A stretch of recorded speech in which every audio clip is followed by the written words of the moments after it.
Hey, what's going on YouTube? Download Paris 21 here, and I'm actually here today to show off another deck for you guys. It's actually another version of my Dark Irregulars deck. Some of you may have already seen the Bladewing Regi or Regi deck. I say Regi. I have on my channel already. This is just a more beatdown oriented version compared to Regi, and I think this is probably, in my opinion, the best version of Dark Irregulars to play, especially with set 5 coming out, about to come out with crossrides. About to overwhelm us, I guess you can say. This one can really take on crossrides just because you can really hit a lot of good numbers to pressure them, even though they you'll be looking at staring down at 12k, 13k Vanguards. I actually talked this over the build a little bit after a tournament with this deck that I placed top 4 in. I talked to my friend Zach. He has a channel called Zach.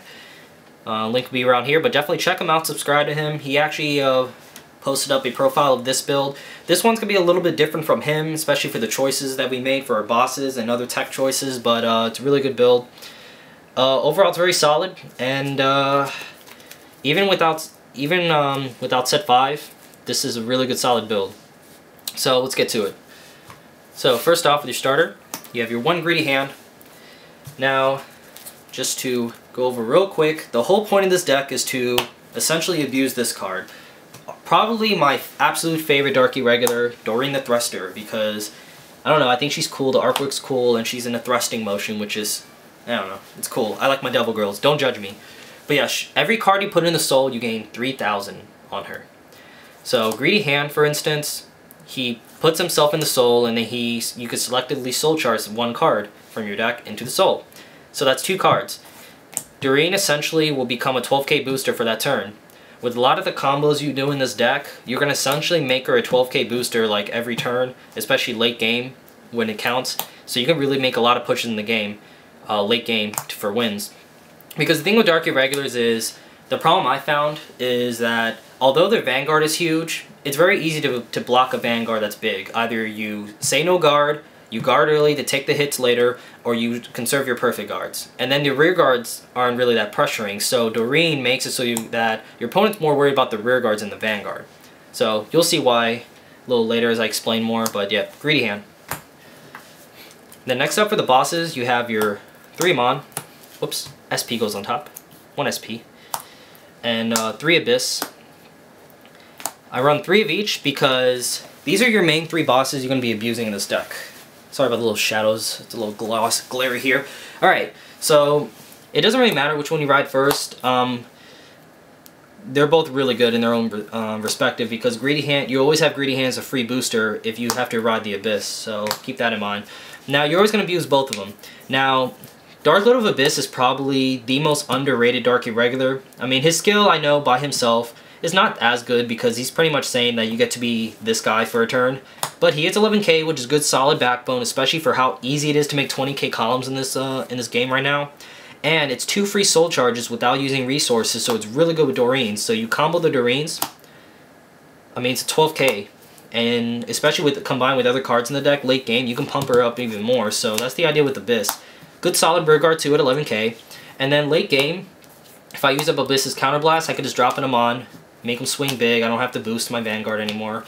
And you can actually make big pushes with Amon with Doreen's late game too. So these are really good. I think I just did 3 and 3 just because they're both equally good in this deck in their own perspective. So it's really solid. And then you have your 2 Basileus, 12k attackers, really solid because him under a 9k, which Doreen can be easily. 21. You're hitting for 21, which is really a good magic number that you want to hit. Next up for grade 2s, you have 4 Flirtacious Succubus, another one of my favorite cards. Mocha from Rosario Vampire says hi. So 4 of her, just get some extra soul charges in there. And 3 Blue Dust.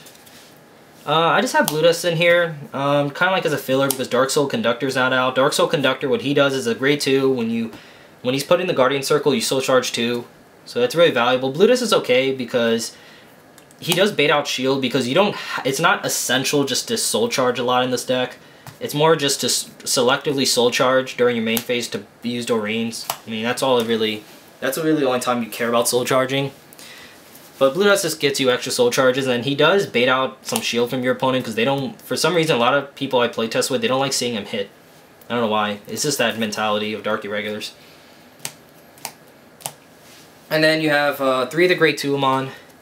This gains 3,000 when you have 6 souls. That's why I have the blue dust here, just in case you need to get that 6 soul. The reason why I don't run 4 is because if you open with them, it's not that good. Because early game, since you're not really concentrating on that much soul charging, he's just going to be at 8k. You're not going to usually have 6 soul that quickly. So 3 is just fine. It's a good solid attacker. What's nice is because since Doreen will become 12k late game very easily. I mean, 11k attacker, 23. 21, 21. I mean, you're gonna hit big numbers very easily with almost any attacker. There's really not much to set up. As long as you have Doreen, you're pretty much setting yourself up to win the game. And then for Doreen the Thruster, the star of the show, and like I said, my favorite Dark Irregular. That's why she's the cover page of my video. But yeah, really, really good. You run 4. It's very essential to put her in the corner rearguard slots, and I run 4 just obviously because you want to draw her, and I want the luxury of having more on my field because it's fun. Then you have 4 March Rabbit because with my bad luck, I always seem to soul charge these guys, and then I usually have, like every game, I kid you not, I always had like, in the tournament I played with this, I always damage check 1 and soul charge 1. So I'm just like, what the hell? So it's like weird. But I just run 4 because you need to see them often. As long as you play conservative enough, you'll be, I mean, these won't be dead. Then you have 3 Alluring Succubus for some extra soul charging. It's really key to save these late game to use with Doreen, especially if you have like, where is he? Like if you have Amon as your Vanguard, you do that, you just call her, soul charge 1 and have Amon eat her. And then you already have your 12k booster right there. And then I run 2 Yellow Bolts. Yellow Bolts, it's the same idea as with Luring. It just gives you that extra soul charge you need if you need to pump your Doreen. And if you put him under Amon, it's really good because Amon doesn't need to get boosted because he always gains that extra power boost. So, in a match video I actually recorded on, you see me actually abusing Yellow Bolt with Amon. So you can just go Yellow Bolt, soul charge, you can have Amon eat this. You can feed him to Amon if you need to as well. So 2 is just fine because you really only use them to abuse with Amon, nothing else, and get some early soul charges if you draw them to him. I mean, that's really it. So 2 is just fine. So 5 soul chargers. And then 2 baby Amons. He's actually really good solid in this deck. He's a good alternative for Doreen.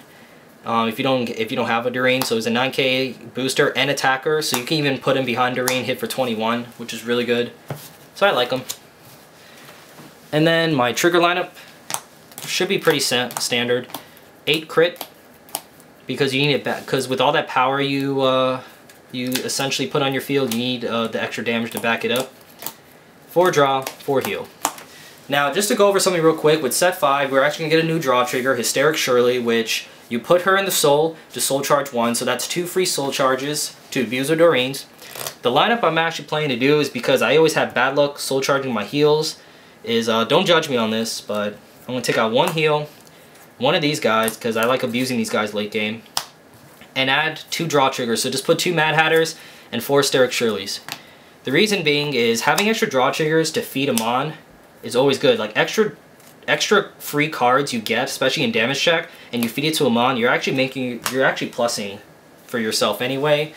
And I mean, it's nice to have Hysteric Shirleys to abuse. And plus, like, the way I feel with heals is like you're thinning out the deck anyway with all the soul charging you do.